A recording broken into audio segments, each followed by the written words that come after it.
This is the Lone Crater YouTube. We hope this video helps. In this video, I will show you how to make an easy smoothie bowl.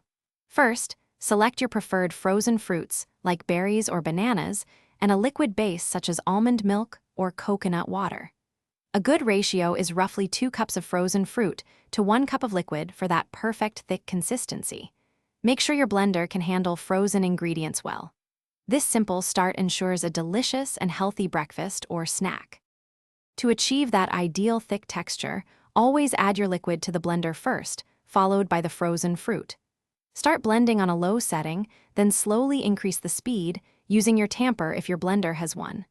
If the mixture gets stuck, pause and scrape down the sides with a spatula. This technique helps create a smooth, creamy base without adding too much extra liquid. Now for the fun part, toppings. This is where you can truly customize your bowl.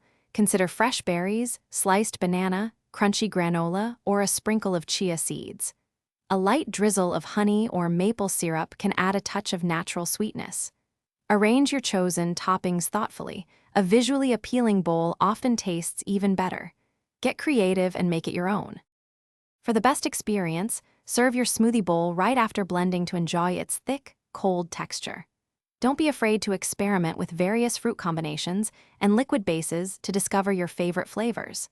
Try adding a scoop of protein powder for an extra boost or some spinach for hidden greens.